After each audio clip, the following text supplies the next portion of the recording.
Hello everyone, welcome to Rotap. I am Santosh. So today we have the second class of our costing foundation series through the help of MCQs.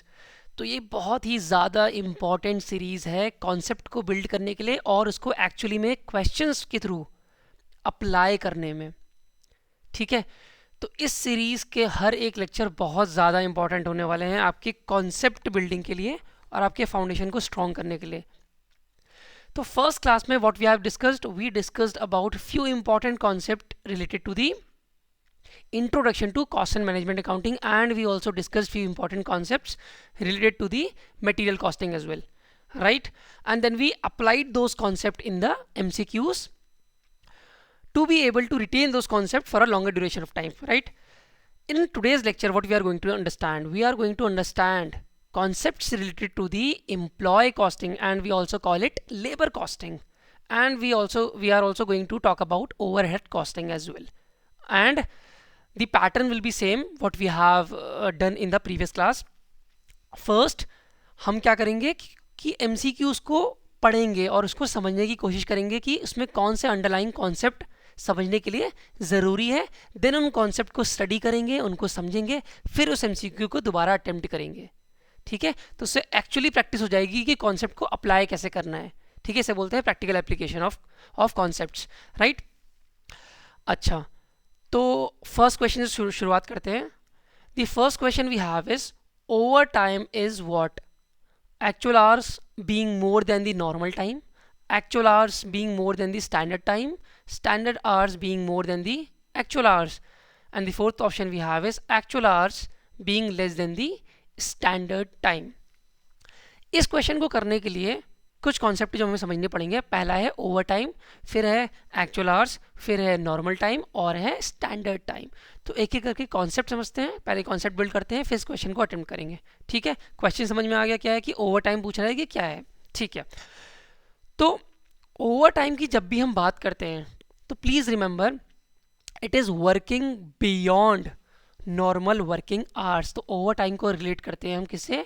Normal working hours से। For example, suppose a worker has a normal working hours of he has a shift of 10 to 6 p.m. 10 a.m. to 6 p.m.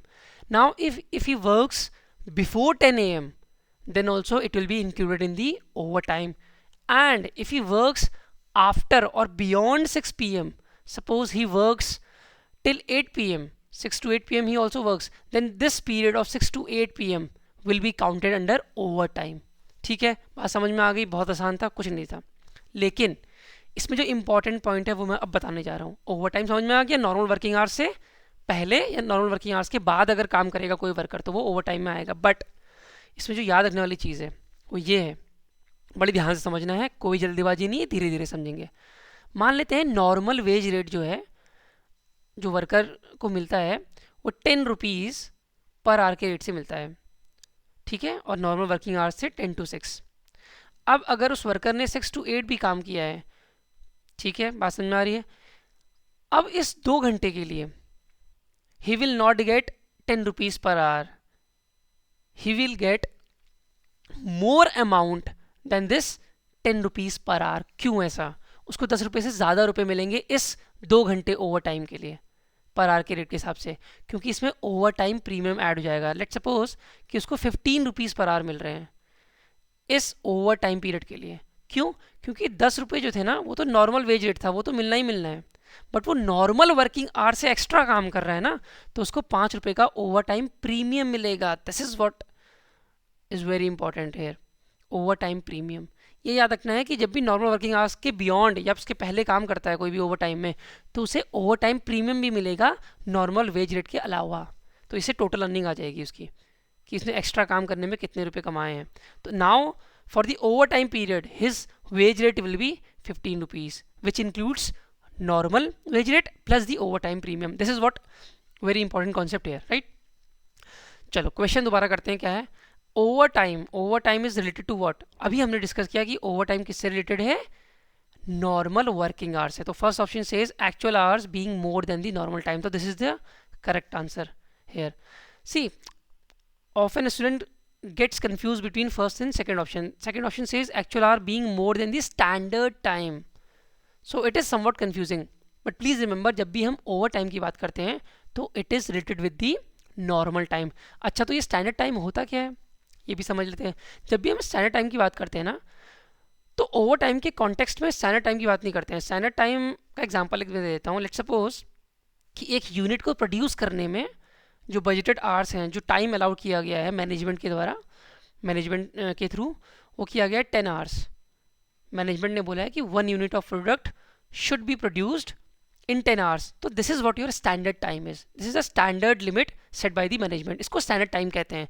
But जब हम over time की बात करते हैं तो it is working beyond normal working hours, ठीक है। तो इसीलिए जिसमें मोर अप्रोप्रिएट आंसर है वो ए होगा इंस्टेड ऑफ बी। तब भी हमको स्टैंडर्ड टाइम का मतलब समझना था तो हमने समझ लिया, ठीक है। अच्छा, एक्चुअल आवर्स क्या होते हैं? जो एक्चुअली वर्क किए होते हैं। तो option number A is the correct answer है। Now let's move towards our second question of the day, that is given that for a job standard time is 8 hours. See, now we got to use standard time and we have already understood what is standard time, right? तो इस question में standard time 8 hours है और जो actual time है that is your 6 hours and the time rate is 2 rupees per hour. What is the total wages under हेल्से premium plan? इस question में हमें इंसेंटिव और बोनस की नॉलेज होनी चाहिए कि किस तरह से इंसेंटिव या बोनस हम कैलकुलेट करेंगे और टोटल अर्निंग कैसे निकालेंगे। क्योंकि अगर इसमें बोनस ना होता तो टोटल अर्निंग निकालना बहुत आसान होता है। कैसे? 6 आवर्स लिए हैं, पर आवर रेट हमको दिया है 2, तो क्या करते हैं हम 6 into 2 that is your 12, answer हो जाता है। बट ये आंसर नहीं होगा। क्यों नहीं होगा? क्योंकि इसमें कुछ बोनस भी तो ऐड होगा। होगा कि नहीं होगा? उसने एफिशिएंसी हाई करके दिखाई है ना अपनी। Instead of doing that work in 8 hours he is doing it in 6 hours, therefore he should get reward for it। तो इसे कहते हैं बोनस। तो चलो हम बोनस के बारे में समझते हैं कि बोनस कैसे कैलकुलेट करते हैं अलग अलग प्लान्स के अकॉर्डिंग, राइट। तो बोनस प्लान में डायरेक्ट वर्कर्स के लिए हमारे पास यूजुअली 3 मेथड्स हैं जो बहुत ज़्यादा इंपॉर्टेंट है। पहला है हेल्थ से प्रीमियम प्लान, फिर हमारा रोवन प्लान, और ये भी हेल्थ से का एक पार्ट है, हेल्थ से थोड़ा मॉडिफाइड फॉर्म है, ठीक है। तो हेल्थ से वियर प्रीमियम प्लान, इसको नहीं पढ़ेंगे हम लास्ट वाला क्योंकि ये 3 इंपॉर्टेंट है हमारे लिए। अच्छा, तो अब बोनस कैलकुलेट करने की हम मेथड सीखने जा रहे हैं। एक एक करके पढ़ते हैं। पहले स्टार्ट करते हैं हेल्थ से प्रीमियम प्लान से। बहुत आसान है, कुछ नहीं है, आराम से समझेंगे, कोई जल्दबाजी नहीं है और अच्छे मार्क्स लेके आएंगे, ठीक है। क्या करना है हमें हेल्थ से प्रीमियम प्लान में? जैसा कि हम देख सकते हैं कि टोटल अर्निंग निकालनी है अगर हमें, तो सबसे पहले तो जो आवर्स एक्चुअली में वर्क किए हैं उसको रेट पर आवर से हम इंटू कर देंगे, जो हमने किया था एग्जांपल में भी, याद है 6 इंटू 2 कर रहे थे। तो जो एक्चुअली में आवर्स वर्क किए हैं उसको हम रेट से इंटू कर देंगे। बट अब बारी आती है बोनस की। तो ये बोनस कैसे निकलता है हेल्थ से, हम इसको समझते हैं। मैं इसको याद करने की ट्रिक भी बता दूंगा, डोंट वरी। अब हम क्या करते हैं, जितना उसने टाइम बचाया है ना उसको उस टाइम बचाने का कंपनसेट करते हैं, टाइम बचाने के लिए। तो कैसे करेंगे? 50% of whatever time he saved, और टाइम सेव्ड कैसे निकालेंगे?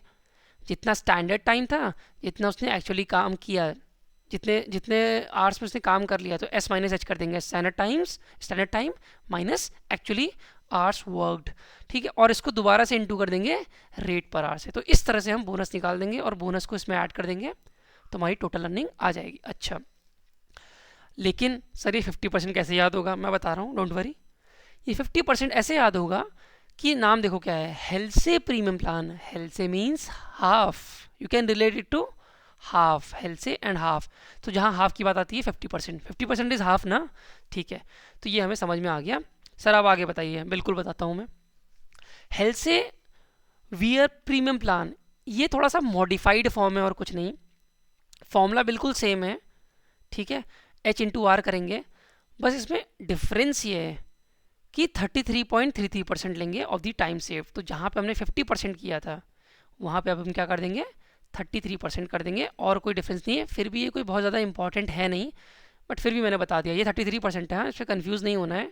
दिस इज़ वॉट योर 33.33%, मालूम है ना 33.33% इज़ योर दिस। तो जानबूझ के लिखा हुआ है, इसमें कन्फ्यूज़ होने की ज़रूरत नहीं है। यहाँ पे एक काम करता हूँ मैं, यहाँ पे 33.33% ही लिख देता हूँ, ठीक है। Done, easy enough. बट इससे भी ज़्यादा इंपॉर्टेंट फर्स्ट वाला है जो यूज़ होता है। अच्छा, अब हमारा आता है रोवन प्लान। अब हेल्थ से में तो 50% लेते हैं, बट ज़्यादा प्रैक्टिकल मेथड है हमारा रोवन प्लान। इसमें क्या करते हैं, इसमें हम फर्स्ट चीज़ तो वही रहेगी, बस जो बोनस कैलकुलेट करेंगे उसका मेथड थोड़ा सा डिफर करेगा। इसमें क्या करते हैं ना, जो भी हमने टाइम सेव किया है, जो भी हम ध्यान सुनना है, जो भी हमने टाइम सेव किया है और जितना स्टैंडर्ड टाइम है उसके रिस्पेक्ट में परसेंटेज कैलकुलेट करेंगे। बड़े ध्यान सुनना है, कोई जल्दबाजी नहीं है। Hours worked into rate per hour हमको पता है। अब ध्यान देना यहाँ पे, जो हमने टाइम सेव किया है, जो वर्कर ने टाइम सेव किया है डिवाइडेड बाय स्टैंडर्ड टाइम। ठीक है, समझ में आती है बात। अब इसको हम मल्टीप्लाई करेंगे जो उसने एक्चुअली में आवर्स वर्क किए हैं और फिर वही करना है रेट से मल्टीप्लाई। ठीक है, तो इसमें क्या किया हमने, टाइम सेव। और टाइम सेव कैसे निकालते हैं ये आप लोगों को अच्छे से पता चल गया कि standard time minus actually hours worked. तो टाइम सेव तो कोई आसान है। तो जितना टाइम सेव किया है किसके रिस्पेक्ट में, स्टैंडर्ड टाइम के रिस्पेक्ट में, वो वाला रेशियो हम लेंगे और जितने फिर एक्चुअली आवर्स वर्क किए हैं और उसको रेट से मल्टीप्लाई कर देंगे। तो ज़्यादा प्रैक्टिकल अप्रोच है ये, कौन सी, रोवन प्लान। क्योंकि हेल्थ से में क्या होता है ना, जितना ज़्यादा टाइम सेव करेगा वर्कर उतना ज़्यादा उसको बोनस मिलता जाता है, तो वो क्वालिटी भी कॉम्प्रोमाइज़ कर देगा। तो ये क्वेश्चन भी आ सकता है, more practical approach to follow bonus plan is Rowan plan, right. ये ध्यान रखना है, क्योंकि रोवन प्लान में क्या होता है ना कि रेशियो के टर्म्स में बोनस मिल रहा है, जितना टाइम सेव किया है स्टैंडर्ड टाइम के कंपैरिजन में। बट इसमें डायरेक्ट 50% मिल रहा है, किसमें, हेल्थ से प्लान में। ठीक है, बात समझ में आ गई। क्वेश्चन पढ़ते हैं, बहुत आसान था कॉन्सेप्ट इसके पीछे। अब क्वेश्चन पे आते हैं। अच्छा, क्वेश्चन कह रहा है कि given that a job standard time is 8 hours, actual time is 6 hours, तो हम ये कर चुके थे 6 इंटू 2। अब हमें निकालना है कि बोनस कितना मिल रहा है इसको। ठीक है, तो 50% of what ever time he saved, time कितना सेव किया उसने, 8 में से 6 गया 2, और रेट क्या था, 2 रुपीज़ पर आवर। तो ये तो बहुत आसान हो गया। ठीक है, कुछ भी नहीं था, 1/2 ऑफ वॉट 4, तो कितना आ गया, 12 + 2 इज़ वॉट 14 रुपीज़। तो इसका option number B is the correct answer. मेरे साथ साथ करना है, ठीक है, रजिस्टर और पेन निकाल के। तो देखते हैं आंसर क्या है। Option number B is the correct answer. समझ में आई बात। बस हेल्थ से का प्रीमियम प्लान आप लोग को समझ में आ गया, रोवन प्लान समझ में आ गया, इतने अच्छे कॉन्सेप्ट समझ में आ गए तो बहुत अच्छी चीज़ है ये। ठीक है, एग्जाम के पॉइंट ऑफ व्यू से। चले आगे बढ़ते हैं।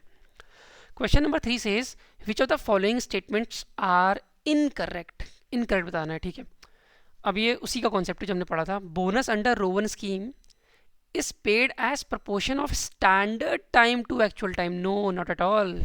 अभी हमने पढ़ा किसके रिस्पेक्ट में रेशियो निकलता है, time saved divided by standard time. ओहो, ये तो गलत हो गया फिर, है ना, ये गलत स्टेटमेंट है और हमको इनकरेक्ट बताना है।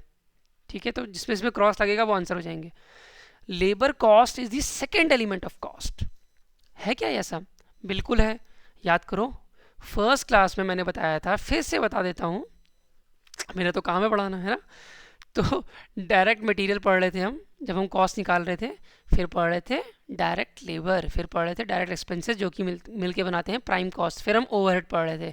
तो सेकंड एलिमेंट क्या है, इंपॉर्टेंट एलिमेंट क्या है, लेबर। तो सेकंड जो सेंटेंस है वो सही है। थर्ड देखते हैं क्या है, personal department prepares and plans specification of jobs, makes job analysis, provision for safe working conditions. देखो कन्फ्यूजन हो सकता है इसमें, सुपरवाइजर्स प्रोडक्शन एक्टिविटीज़, तो यहाँ पे क्लियर हो जाएंगी चीज़ें।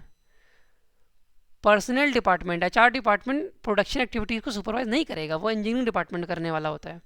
प्रोडक्शन डिपार्टमेंट को सुपरवाइज कौन करेगा, पर्सनल को उतनी टेक्निकल नॉलेज होगी ही नहीं, तो ये कौन सा डिपार्टमेंट करेगा, इंजीनियरिंग डिपार्टमेंट करेगा। बात समझ में आ रही है, इंजीनियरिंग डिपार्टमेंट देखिएगा ना, job analysis, safe working conditions, क्योंकि प्रोडक्शन हो रहा है, और सुपरवाइज करना। ठीक है, पर्सनल तो क्या करेगा, पर्सनल डिपार्टमेंट करेगा रिक्रूटमेंट, ठीक है, पेमेंट का देखेगा, ठीक है, मोटिवेशन देखेगा, ये सब तो होता है, सिलेक्शन करेगा। तो ये भी गलत हो गया।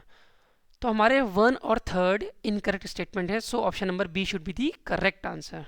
बिल्कुल सही जवाब दिया सारे बच्चों ने।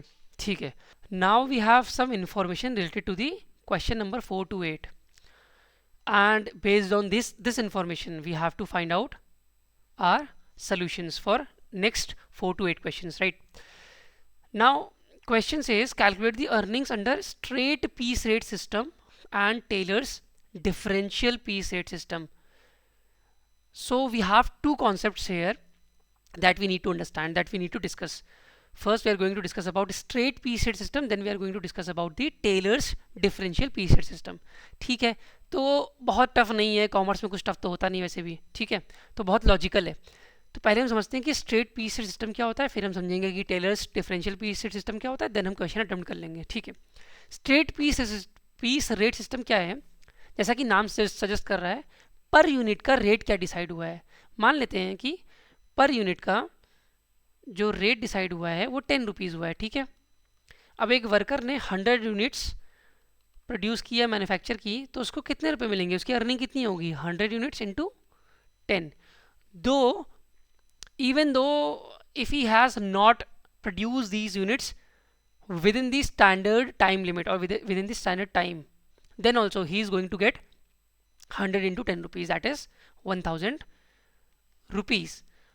Why? Because it is a straight piece rate system. आप एक यूनिट प्रोड्यूस करो, आपको 10 रुपये मिल जाएंगे, आपने 100 यूनिट प्रोड्यूस की, आपको 1000 रुपीज़ मिल जाएंगे, ठीक है, easy enough. Now comes the second part, that is Taylor's differential piece rate system. This is somewhat different. This says that if a worker has high efficiency, he will be paid more, and if a worker has less efficiency, he will be paid less. How? Now we are going to discuss this thing.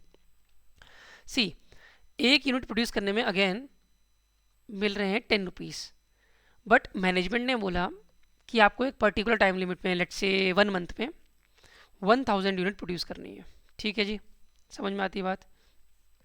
चलो 100 unit मान लेते हैं, क्योंकि earlier case में भी हमने 100 units लिया था। अब अगर एक मंथ में किसी वर्कर ने, एक्स वर्कर ने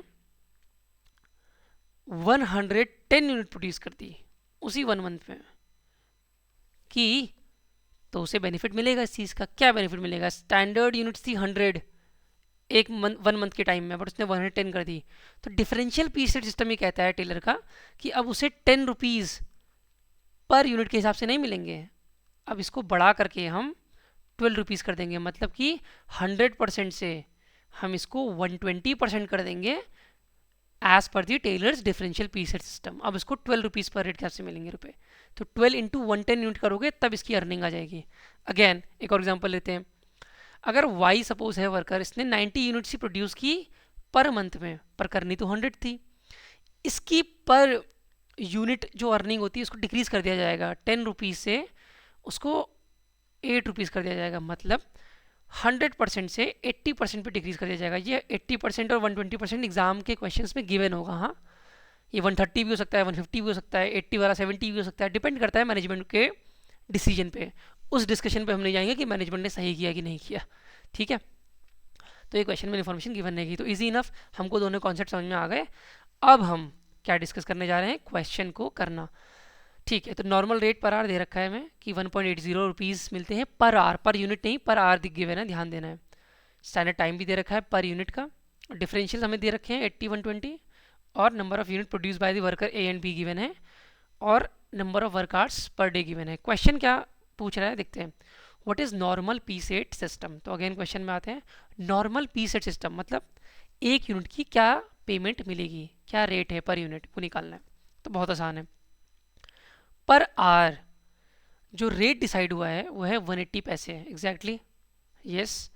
स्टैंडर्ड टाइम जो है वो 20 सेकेंड्स का है पर यूनिट बनाने का, और हमें वही निकालना है कि एक यूनिट पे कितने एक यूनिट बनाने में कितने रुपए मिलने हैं वर्कर्स को।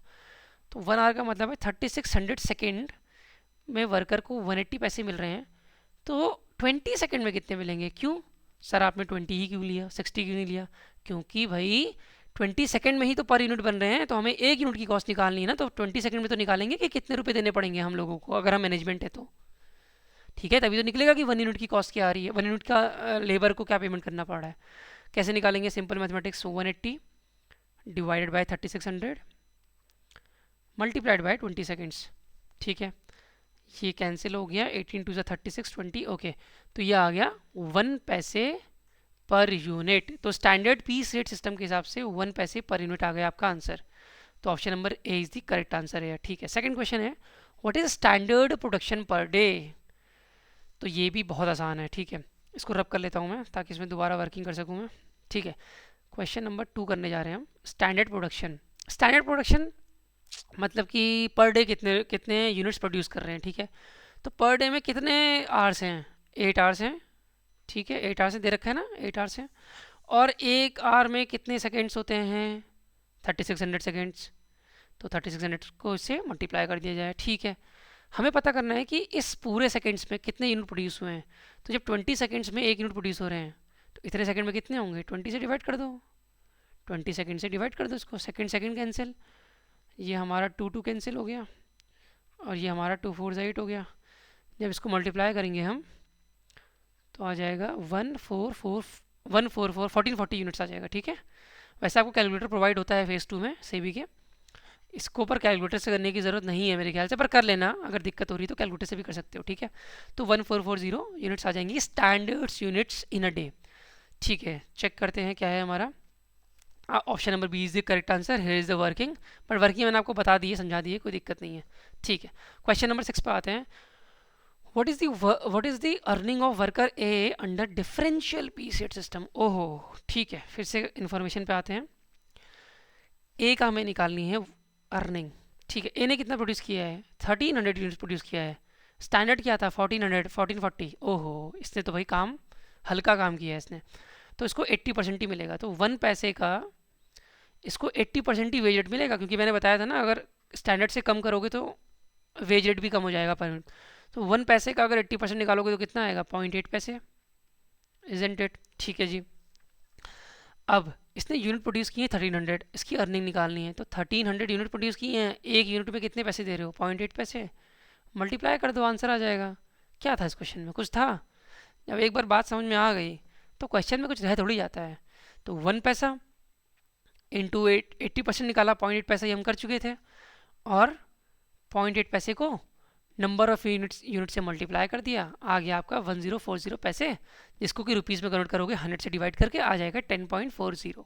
तो option number C is the correct answer, ठीक है। आगे बढ़ते हैं क्वेश्चन नंबर 7 की तरफ। क्वेश्चन नंबर 7 कह रहा है what is the earning of B under straight piece system. ओह, क्वेश्चन देखना क्या कह रहा है, घुमा दिया है। डिफरेंशियल रेट सिस्टम नहीं बोला है, अंडर स्ट्रेट पीस सिस्टम मतलब कि मैंने बताया था पर यूनिट अगर 1 पैसे मिल रहे हैं तो स्ट्रेट पीस रेट सिस्टम में उतने ही मिलेंगे, भले आपने ज़्यादा काम किया है कम काम किया है, दैट डजेंट मैटर। अच्छा, बी ने कितना कर दिया था, कितने यूनिट प्रोड्यूस की थी, याद है? नहीं याद है? अभी दिखा देता हूँ। 1500 यूनिट्स प्रोड्यूस किए हैं, देखो बी ने किए। वापस से क्वेश्चन में आते हैं, क्वेश्चन कहाँ गया हमारा, ये है। तो 1500 यूनिट्स प्रोड्यूस किए हैं बी ने, और स्टैंडर्ड पीस रेट जो है वो कितना है हमारा, स्ट्रेट पीस रेट कितना है पर यूनिट? 1 पैसा है। तो दोनों को मल्टीप्लाई कर लो ना, क्या दिक्कत है? 1500 पैसे आ गए और 1500 पैसे is your 15 rupees. So option number C is your correct answer. बिल्कुल सही जवाब दिया सारे बच्चों ने, मुझे पता है सबने कर लिया होगा ये, ठीक है। एक बार समझ में आ गई चीज़ें तो सब कुछ आ ही जाता है, ठीक है। आगे देखते हैं नेक्स्ट क्वेश्चन क्या है। अच्छा, what is the earning of A under state piece? तो ये भी बड़ा आसान है। ए ने जितना भी प्रोड्यूस किया है, ए ने कितना प्रोड्यूस किया है? 1300, कुछ नहीं करना है, इसलिए मैं ये पूरा करके नहीं दिखा रहा हूँ। 1300 प्रोड्यूस कर रखा है ए ने, इसको मल्टीप्लाई कर दो 1 पैसे से, 1300 पैसे आ जाएंगे, दैट मीन्स 13 रुपीज़, ठीक है, आसान है। और हमने तो ए का डिफरेंशियल पीस रेट सिस्टम के हिसाब से भी अर्निंग निकाल दी है, तो ये तो बहुत आसान है, ठीक है। 8th question done. चलो आगे बढ़ते हैं क्वेश्चन में। Question number 9 says fixed overhead cost are not affected in monetary terms during a given period by a change in output।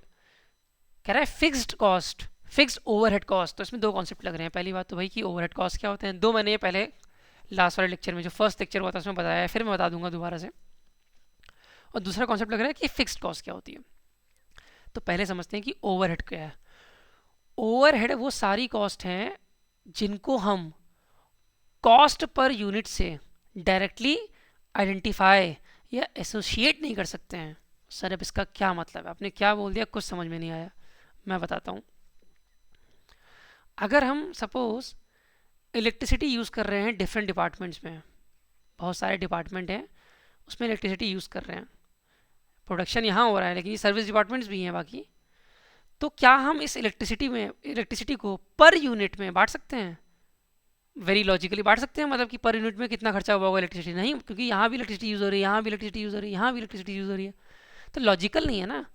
मतलब डायरेक्टली उसको एसोसिएट नहीं कर सकते कि पर कॉस्ट यूनिट में इतना ही इलेक्ट्रिसिटी लगी होगी, एग्जैक्टली नहीं बोल सकते, भले उसको अपोर्शन कर सकते हो, उसको डिस्ट्रीब्यूट कर सकते हो लॉजिकल बेसिस में, बट एग्जैक्टली नहीं बोल सकते ना, क्योंकि डायरेक्टली अप्लाई नहीं हुआ है, डायरेक्टली कॉस्ट डायरेक्टली उस प्रोडक्ट का हिस्सा ही नहीं है वो, दैट्स वाई।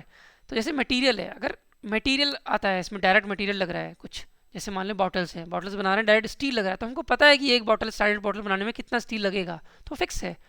तो कॉस्ट पर यूनिट हम निकाल सकते हैं कि मटेरियल की cost, material cost per unit कितना है हमें निकाल सकते हैं। इसी तरह से लेबर, अगर लेबर एक यूनिट बनाने में उसकी दे रखी है, हम 10 रुपये देते हैं उसको, तो हम निकाल सकते हैं कि एक बॉटल बनाने में उसको 10 रुपये दे रहे हैं, तो हम आइडेंटिफाई कर पा रहे हैं कि कॉस्ट पर यूनिट क्या है, कॉस्ट पर यूनिट क्या है हम निकाल सकते हैं। तो ये डायरेक्ट कॉस्ट थी।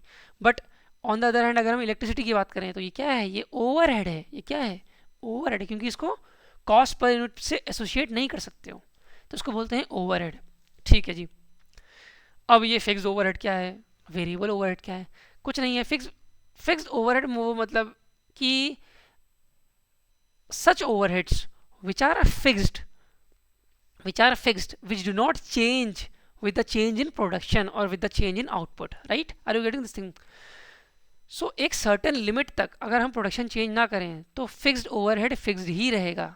जैसे कि इलेक्ट्रिसिटी तो वेरिएबल ओवरहेड या सेमी वेरिएबल ओवरहेड मान सकते हो, ठीक है। फिक्स्ड ओवरहेड मैं आपको बताता हूँ क्या होता है। एग्जांपल ले सकते हैं रेंट का। अब एक फैक्ट्री है, उसकी इतनी कैपेसिटी है, इसमें बहुत सारे डिपार्टमेंट्स हैं। अब बहुत सारे डिपार्टमेंट हैं, इसका हम रेंट पे कर रहे हैं इस पूरी फैक्ट्री का। अब इसमें आप 10 यूनिट प्रोड्यूस कर लो, चाहे 15 कर लो, मंथली रेंट तो उतना ही जाना है ना। लेकिन इसमें एक लॉजिक है एक्स्ट्रा और, मान लेते हैं आपने 1000 यूनिट प्रोड्यूस करने लग गए, तो क्या 1000 यूनिट प्रोड्यूस करना चाहते हो मान लो आप, तो क्या इस छोटे से फैक्ट्री में 1000 यूनिट प्रोड्यूस हो पाएंगी? आंसर इज़ नो, क्योंकि इसकी इतनी कैपेसिटी नहीं है ना। तो अगर हमें 1000 यूनिट प्रोड्यूस करनी है तो हमें एक्स्ट्रा स्पेस भी रेंट पे लेना पड़ेगा, और अगर हम एक्स्ट्रा स्पेस रेंट पे लेंगे तो हमारा रेंट भी बढ़ जाएगा। तो देख रहे हो यहाँ पे क्या कह रहा है कि एक लिमिटेशन है आउटपुट की भी, प्रोडक्शन की भी एक लिमिट है, जब तक कि फिक्स्ड ओवरहेड फिक्स है, वरना वो भी बदल जाएगा। तो इसीलिए क्वेश्चन में क्या कह रहा है, अब बात समझ में आया? क्लिक किया, क्वेश्चन क्या है कि fixed overhead are not affected in the monetary terms during a given period by a change in output. Output के चेंज होने से फिक्स ओवरहेड नहीं बदलेगा। लेकिन ये कब सही होगा? When this is true, when increase in output is not substantial. Yes, अगर सब्सटैंशियल हुआ, जैसे कि मैंने एग्जांपल दिया, अगर प्रोडक्शन बहुत ज़्यादा बढ़ाना है तो स्पेस बढ़ानी पड़ेगी, तो ये करेक्ट है। इंक्रीज इन आउटपुट सब्सटैंशियल, अगर देखो सब्सटैंशियली इंक्रीज कर दिया आउटपुट, तो फिक्स्ड ओवरहेड भी फिक्स नहीं रहेगा, फिर वो भी चेंज हो जाएगा, तो ये गलत है। तो option number A is the correct answer है। ठीक है, तो मैंने बता दिया ये कॉन्सेप्ट ऑफ ओवरहेड अच्छे से। ठीक है, अच्छा मैंने ये भी बता दिया साथ में, फिक्स ओवरहेड क्या होता है, वेरिएबल ओवरहेड क्या होता है, ये बता दिया। ठीक है, और इसके एग्जांपल भी देख लो क्या है, पावर एंड फ्यूल। फ्यूल क्या है, वेरिएबल ओवरहेड क्यों है? प्रोडक्शन बढ़ाओगे अगर तो क्या होगा, जितना प्रोडक्शन बढ़ाओगे उतना फ्यूल ज़्यादा लगेगा ना। मान लो जनरेटर यूज़ कर रहे हो, तो जितना ज़्यादा जनरेटर यूज़ करोगे उतना फ्यूल बढ़ेगा, तो ये वेरिएबल ओवरहेड है। लेकिन फिक्स ओवरहेड में मैंने बता दिया क्या होता था, एक एग्जांपल दिया था खाली, और भी एग्जांपल हो सकते हैं। सैलरीज जो एम्प्लॉयज़ को पे कर रहे हैं, वर्कर्स को नहीं, जो सैलरीज एम्प्लॉयज़ को पे कर रहे हैं पर मंथ के बेसिस में, तो प्रोडक्शन बढ़े या कम हो तो उतना ही रहेगा। ठीक है, और इंटरेस्ट ऑन कैपिटल उतना रहेगा, इंश्योरेंस उतना रहेगा। ठीक है जी। सेमी वेरिएबल कॉस्ट में इलेक्ट्रिसिटी कॉस्ट, अच्छा जी, सेमी वेरिएबल कॉस्ट क्या होता है सर? मैं बता रहा हूँ, रुक जाओ। देखो, इलेक्ट्रिसिटी कॉस्ट या सेमी वेरिएबल कॉस्ट क्या होता है, कुछ लिमिट तक तो फिक्स रहेगा। जैसे एग्जांपल देता हूँ मैं, अगर कुछ भी यूज़ नहीं कर रहे हो इलेक्ट्रिसिटी, तब भी एक फिक्स्ड आता है ना बिल। मान लो 1000 रुपीज़ उसका बेस चार्ज है, इतना तो आएगा ना, आएगा, प्लस जितने यूनिट्स यूज़ करोगे, जितने किलोवाट आवर्स यूज़ करोगे, जैसे कि 10,000 किलोवाट आवर यूज़ कर लिए, और पर किलोवाट आवर जो है 7 यूनिट्स पर 7 रुपीज़ पर यूनिट है, तो 7 से इंटू कर दोगे। तो यहाँ पे देख रहे हो क्या हो रहा है, एक फिक्स कंपोनेंट है, एक वेरिएबल कंपोनेंट है, इसीलिए इसका नाम क्या रखा गया है, सेमी वेरिएबल।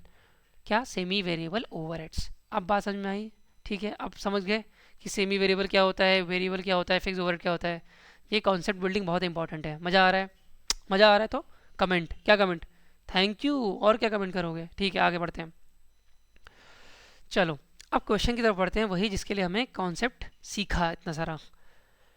ये तो हम बता चुके हैं, fix overhead cost are not affected, तो ये डिस्कस हो चुका है कि increase in output is not substantial. तो आंसर नंबर 9 तो हमें चेक कर लेते हैं, तो बिल्कुल सही जवाब हमारा। ठीक है, अब आते हैं क्वेश्चन नंबर 10 में। That says allotment of whole items of cost to cost centre और cost units is called what. इसमें बहुत सारे कॉन्सेप्ट यूज होंगे, ठीक है, और ये बहुत इंपॉर्टेंट क्वेश्चन है, बड़ा ध्यान से मेरी बात सुननी है। इस क्वेश्चन में बहुत सारे कॉन्सेप्ट यूज होने वाले हैं। देखो ना क्या लिखा हुआ है, कॉस्ट सेंटर लिखा हुआ है। अब ये कॉस्ट सेंटर क्या होता है पहले समझाना पड़ेगा, मेरी भी तो मेहनत देखो। कॉस्ट यूनिट क्या होता है ये समझाना पड़ेगा। Overhead absorption costing, overhead absorption क्या होता है ये समझाना पड़ेगा। कॉस्ट अपॉर्चुनिटी क्या होता है ये समझाना पड़ेगा। कॉस्ट एलोकेशन क्या होता है ये भी समझाना पड़ेगा। चलो कोई बात नहीं, मेरा तो काम है समझाना। एक एक करके समझते हैं सब कुछ अच्छे से, फिर इस क्वेश्चन को अटेम्प्ट करेंगे। ठीक है, सबसे पहले कॉस्ट एलोकेशन से पहले कॉस्ट सेंटर बता देता हूँ। देखो कॉस्ट सेंटर वो है ना, जैसे डिपार्टमेंट्स होते हैं और जिन डिपार्टमेंट का हमें सेपरेट कॉस्ट निकालना है, जिन डिपार्टमेंट्स का हमें सेपरेट कॉस्ट निकालना है तो उसको कॉस्ट ऑब्जेक्ट बोल देते हैं हम। क्या बोलते थे? Cost object. जिसके लिए हमें सेपरेट कॉस्ट निकालना है उसको कॉस्ट ऑब्जेक्ट बोल देंगे। अब ये कॉस्ट ऑब्जेक्ट जो है ये डिपार्टमेंट भी हो सकता है, ये प्रोडक्ट भी हो सकता है। अगर ये प्रोडक्ट है तो उसको बोल देंगे कॉस्ट यूनिट, कॉस्ट यूनिट। अगर ये डिपार्टमेंट है तो उसे कॉस्ट सेंटर भी बोल सकते हैं। और कॉस्ट सेंटर तो मैंने पहले भी बताया था, एक बार याद करो, रिस्पॉन्सिबिलिटी सेंटर में फर्स्ट क्लास में पढ़ाया था कॉस्ट सेंटर क्या होता है। ठीक है, तो मेन अभी जो कॉन्सेप्ट हमने सीखा वो कॉस्ट ऑब्जेक्ट का सीखा है। Cost object are the object for which separate measurement of cost is required, that's it. भले वो डिपार्टमेंट हो, भले वो कुछ और हो, जिसके लिए सेपरेट मेजरमेंट हमें चाहिए कॉस्ट के निकालने के लिए, उसे हम कॉस्ट ऑब्जेक्ट बोल देते हैं। ठीक है, अब बात करते हैं भाई ओवरहेड अब्जॉर्प्शन की, कॉस्ट अपोर्चमेंट की। डिफरेंस क्या होता है इसमें अपोर्चमेंट और एलोकेशन में और अब्जॉर्प्शन में? बड़े ध्यान से सुनना है, एक एक करके सुनेंगे। सबसे पहले समझेंगे हम कॉस्ट एलोकेशन। सबसे पहले क्या समझेंगे हम? Cost allocation. अच्छा, एग्जांपल समझाता हूँ, ज़्यादा मज़ा आएगा। मान लेते हैं एक प्रोडक्शन फर्म है, ठीक है, उसमें मैन्युफैक्चरिंग डिपार्टमेंट है कुछ, और इस मैन्युफैक्चरिंग डिपार्टमेंट को, यहाँ मैन्युफैक्चर होते हैं, रॉ मटेरियल मैन्युफैक्चर गया, फिर सेकंड डिपार्टमेंट में गया प्रोसेस होने, फिर थर्ड डिपार्टमेंट में गया। मान लेते हैं इनको पावर सप्लाई कर रहा है हमारा पावर सेक्टर, जो हमारा है service department, this is called service department. यहाँ पावर जनरेट होके सप्लाई हो रही है। ठीक है, बड़े ध्यान समझना मेरी बात, यहाँ पावर सप्लाई हो रही है। अब पावर सप्लाई करने के लिए भी मान लो स्टीम जो होती है ना, स्टीम वो दे रहे हो या पावर सप्लाई कर रहे हो, तो यहाँ भी रॉ मटेरियल कुछ ना कुछ लगेगा पावर जनरेट करने के लिए, इजंट इट? तो अब यहाँ पे जो भी खर्चे हो रहे हैं, सर्विस सेक्टर है ये, मतलब सर्विस सेक्टर नहीं है, सर्विस डिपार्टमेंट है जो कि प्रोडक्शन को फैसिलिटेट कर रहा है प्रोडक्शन में। ठीक है जी, अब जो भी पावर जनरेशन यहाँ हो रही है, जो भी रॉ मटेरियल यहाँ पे यूज़ हो रहा है, इस कॉस्ट को कहाँ एलोकेट करोगे? क्या सीधे प्रोडक्शन में कर दोगे? नहीं, ये कॉस्ट जो रॉ मटेरियल की है, जो पावर में यूज़ हो रही है, पावर जनरेशन में, वो किसका हिस्सा होगा? वो सिर्फ इस डिपार्टमेंट का ही हिस्सा होगा ना। तो जब हम ऐसी कॉस्ट को, जो पूरी कॉस्ट होती है, किसी एक डिपार्टमेंट में पिन पॉइंट कर देते हैं कि इस डिपार्टमेंट की है ये सारी कॉस्ट, तो इसे बोलते हैं एलोकेशन। क्या बोलते हैं? जोर से बोलो, क्या बोलते हैं? एलोकेशन। जब कॉस्ट को एक पर्टिकुलर डिपार्टमेंट में हम डिस्ट्रीब्यूट भी नहीं कर रहे हैं, उसको एक अलग अलग डिपार्टमेंट डिस्ट्रीब्यूट नहीं कर रहे हैं, पूरी कॉस्ट एक ही डिपार्टमेंट से रिलेटेड है, तो वहीं पे हम उसको एलोकेट कर दे रहे हैं, तो उसको बोलते हैं कॉस्ट एलोकेशन। बात समझ में आ गई इतनी? ठीक है, आसान था, कुछ नहीं था इसमें। लेकिन ये क्या चीज़ है कॉस्ट अपॉर्चमेंट? इसके लिए भी एग्जांपल देता हूँ मैं। एग्जांपल इसके लिए है, मान लेते हैं ये 4 डिपार्टमेंट हो गए ना हमारे पास। देखो प्रोडक्शन के 3 डिपार्टमेंट हो गए, एक पावर डिपार्टमेंट हो गया, 4। अब मान लेते हैं कि हम रेंट पे कर रहे हैं, ओहो, फैक्ट्री का रेंट पे कर रहे हैं, इसमें चारों डिपार्टमेंट हैं और चारों की स्पेस इक्वल है बिल्कुल। ठीक है जी, चारों की स्पेस इक्वल है। सर समझ में आ गया? आगे बताइए। बिल्कुल बता रहा हूँ, वेट करो, धीरे धीरे से पढ़ेंगे, लेकिन समझ में आनी चाहिए चीज़ ना। रटने से तो कोई फ़ायदा ही नहीं है, मैं तो कभी नहीं रटा आज तक, मैंने कभी कुछ नहीं। ठीक है, अब देखो आगे। अगर हम रेंट पे कर रहे हैं, मान लेते हैं, एग्जांपल लेते हैं ना, 1 लाख रुपए रेंट पे कर रहे हैं पूरी फैक्ट्री का। इसमें 4 डिपार्टमेंट हैं, इक्वल उनका एरिया है। 4 डिपार्टमेंट कौन से हैं? 3 मैन्युफैक्चरिंग, एक सर्विस, एक ये पावर डिपार्टमेंट जो कि सर्विस डिपार्टमेंट है। इसको इसकी कॉस्ट, अब ये रेंट किसके लिए पे हो रहा है? चारों डिपार्टमेंट के लिए पे हो रहा है, चारों डिपार्टमेंट के लिए पे हो रहा है। तो इसको 4 इक्वल पार्ट में डिवाइड कर देंगे। इक्वली क्यों कर रहे हैं? क्योंकि इक्वल स्पेस दे रहा है। तो कितना हो जाएगा? 25,000 हो जाएगा। तो जब हम कॉस्ट को डिस्ट्रीब्यूट कर देते हैं हर डिपार्टमेंट में, प्राइमरीली फर्स्ट डिस्ट्रीब्यूशन है ना, तो इसे बोलते हैं प्राइमरी डिस्ट्रीब्यूशन। तो इसे बोलते हैं कॉस्ट अपोस्टमेंट। कॉस्ट अपोस्टमेंट, समझ में आ गई बात? कॉस्ट अपोस्टमेंट ये होता है डिफरेंस एलोकेशन और अपोर्शन करने में। ये बहुत इंपॉर्टेंट डिफरेंस है पूरे चैप्टर में। ओवरहेड चैप्टर में जो फाउंडेशन है वो यही है।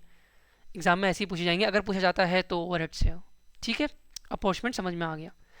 अब एक होता है री अपोर्चमेंट। अरे सर आपने तो बिल्कुल बहुत कुछ बता दिया। कोई बात नहीं, इजी करके बता रहे हैं ना, इजी करके समझ रहे हैं। तो यही जो कॉन्सेप्ट समझ लिया तो समझ लिया, हो गया बेड़ा पार। ठीक है, देखते हैं री अपोर्चमेंट भी है। उसी एग्जाम्पल को लेते हैं फिर से। ठीक है, अब री अपोर्चमेंट क्या है? याद करो, यहाँ पे एक सर्विस डिपार्टमेंट था जो कि पावर का था। अब इस सर्विस डिपार्टमेंट की खुद की कॉस्ट थी ऊपर जो एलोकेट की थी हमने रॉ मटेरियल वाली, और एक कॉस्ट यहाँ से एलोकेट हो गई कि नहीं हो गई? एक कॉस्ट हमने नीचे से रेंट एलोकेट कर दिया इसको, इस डिपार्टमेंट को, सर्विस डिपार्टमेंट को, और उसके खुद की रॉ मटेरियल भी थी। अब इन दोनों को मिला के जो पावर डिपार्टमेंट में, जो सर्विस डिपार्टमेंट में, इन दोनों को मिला के जो टोटल कॉस्ट है उसको हम प्रोडक्शन डिपार्टमेंट में अपोर्शन कर देते हैं। क्योंकि at the end of the day हमें तो यूनिट पे निकालना है ना कि पर यूनिट कॉस्ट कितनी है। पर्पस क्या है हमारा? ओवरहेड को डिस्ट्रीब्यूट करना। और कहाँ ये सब काम किस लिए कर रहे हैं? जो ये देख रहे हो, ये सर्विस डिपार्टमेंट किसके लिए काम कर रहे हैं? प्रोडक्शन के लिए काम कर रहे हैं। तो at the end of the day हमें करना तो यही पड़ेगा ना कि इसको बांटना पड़ेगा प्रोडक्शन डिपार्टमेंट में, ताकि यूनिट ऑफ गुड्स में हम डिस्ट्रीब्यूट कर सकें। ठीक है, तो जब इसको दोबारा से, एक बार तो हमने अभी किया, अब हम इसको दोबारा से प्रोडक्शन डिपार्टमेंट में अपोर्शन कर देंगे, तो इसे बोलते हैं री अपोर्चमेंट। क्या बात है, क्या बात है, मज़ा आ गया। ठीक है, मज़ा आ गया ना? ठीक है, समझ में आ गए 3 हिट्स? अच्छा, 3 तो हमें समझ में आ गए अच्छे से। ये सब मैं पढ़ नहीं रहा हूँ क्योंकि मैंने जो एग्जाम्पल दिए हैं वो बहुत ही हाई लेवल के हैं, मतलब बहुत ही प्रैक्टिकल एग्जाम्पल हैं। तो ये पढ़ने के बिना भी समझ में आ गया होगा, वरना पढ़ लेना एक बार, वैसे PDF तो मिलेगी। अच्छा, अब्जॉर्प्शन क्या होता है? अब अभी याद करो मैंने क्या बताया। हम उसको प्रोडक्शन में डिस्ट्रीब्यूट कर दे रहे हैं ना कॉस्ट को, अभी बताया ना। अभी बताओ, प्रोडक्शन डिपार्टमेंट में अगर डिस्ट्रीब्यूट कर रहे हैं तब जो यूनिट्स हैं वो भी तो अब्जॉर्ब करेंगी, इनको पर यूनिट कॉस्ट निकालनी पड़ती है ना। तो वो जो पर यूनिट कॉस्ट में हम उसको ले रहे हैं रिकवरी, उस कॉस्ट की पर यूनिट कॉस्ट में जो हम कैलकुलेट कर रहे हैं उसको बोलते हैं अब्जॉर्प्शन। ठीक है, तो after completing the distribution overheads are charge to departments to be recovered from the output produced, इसे बोलते हैं अब्जॉर्प्शन। बात समझ में आती है? अब आते हैं क्वेश्चन पे। ये मैंने एक शॉर्टकट है जो इंक्लूड कर रखा है। देखो, एस्टिमेशन कैसे निकालोगे? बजट के थ्रू। एस्टिमेशन ओवरहेड तो आसान है, एस्टिमेट करना। Allocation directly attributable to a department और कॉस्ट सेंटर, डायरेक्टली डिपार्टमेंट में डाल देना। अभी पढ़ाया था ना, डायरेक्टली डिपार्टमेंट में पूरी कॉस्ट को डाल देना, उसे कहते हैं एलोकेशन। अपोर्चमेंट बता दिया, उस डिपार्टमेंट से, मतलब एक नए डिपार्टमेंट से, जैसे पावर और जैसे रेंट वाला एग्जाम्पल दिया था, रेंट वाले डिपार्टमेंट से डिस्ट्रीब्यूट कर देना सारे डिपार्टमेंट में। ठीक है, on the basis of benefit received, क्योंकि एरिया बराबर था, फ्लोर एरिया। ठीक है, रीअपोर्चमेंट समझा दिया, अब्जॉर्प्शन समझा दिया। क्या बात है, चलो क्वेश्चन आते हैं। Allotment of whole items of cost to cost centre. अब देखो क्या बोल रहा है, अलॉटमेंट का शब्द लिखा ही अलॉटमेंट है। अलॉटमेंट किस में होगा बताओ? अब तो कर ले जाओगे। अब्जॉर्प्शन में नो, अब्जॉर्प्शन होता है लास्ट स्टेप। अपोर्चमेंट नो, एलोकेशन क्योंकि डायरेक्टली कॉस्ट सेंटर में ले रहे हो, डायरेक्टली रिस्पॉन्सिबिलिटी सेंटर जो होगा उस पर ले रहे हो, डायरेक्टली डिपार्टमेंट पे ले रहे हो, तो कॉस्ट एलोकेशन। देखते हैं आंसर क्या है, कॉस्ट एलोकेशन। बिल्कुल सही जवाब दिया सारे बच्चों ने। चलो आगे बढ़ते हैं। क्वेश्चन नंबर 11 से primary packing cost is a part of what. देखो, डायरेक्ट मटेरियल कॉस्ट में समझा चुका हूँ पहले पिछले लेक्चर में, ओवरहेड में समझा चुका हूँ। एक बार और बता दे रहा हूँ कि ओवरहेड 3 तरह के होते हैं, वैसे तो ये भी समझाया था शायद, लेकिन production overhead, journal and administrative overhead, और सेलिंग एंड डिस्ट्रीब्यूशन ओवरहेड। ठीक है जी। प्रोडक्शन ओवरहेड वो सारे ओवरहेड हैं जो प्रोडक्शन से रिलेटेड होंगे। जनरल एंड एडमिनिस्ट्रेटिव वो सारे ओवरहेड हैं जो एडमिनिस्ट्रेटिव एक्सपेंसेस से रिलेटेड होंगे। एग्जांपल भी दे देता हूँ, लग गया तो हो जाएगा काम। ठीक है, देखो मैन्युफैक्चरिंग ओवरहेड है, इसका एग्जांपल क्या होगा? जो ओवरहेड मैन्युफैक्चरिंग से रिलेटेड है, जैसे repair and maintenance of plant, stock keeping expense, depreciation of factory building, ये सारे क्या हैं? ये मैन्युफैक्चरिंग ओवरहेड है, क्योंकि मैन्युफैक्चरिंग से रिलेटेड ओवरहेड है, क्योंकि डायरेक्ट मटेरियल में आए नहीं, डायरेक्ट लेबर में आए नहीं, तो किस में आएंगे, ओवरहेड में आ जाएंगे। ठीक है। ऑफिस एंड एडमिनिस्ट्रेटिव में समझ लो एग्जांपल, जो हम सैलरी पे करते हैं ऑफिस स्टाफ को, वर्कर्स को नहीं, फैक्ट्री वर्कर्स को नहीं।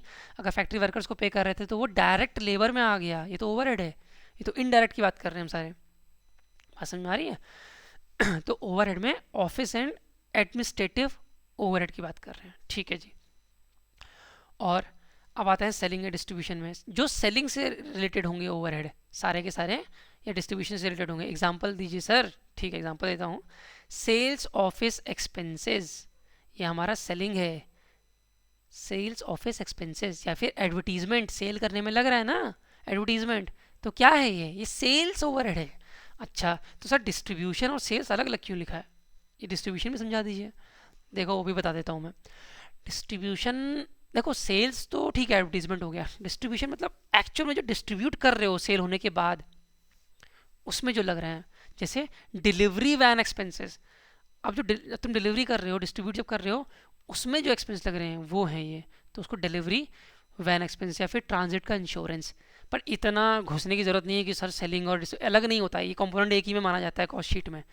जो मैंने पढ़ाया था ना, प्राइम कॉस्ट, फिर उसके बाद ओवरहेड को हमने बांटा था, इनडायरेक्ट मटेरियल, इनडायरेक्ट लेबर, है इनडायरेक्ट एक्सपेंसेस।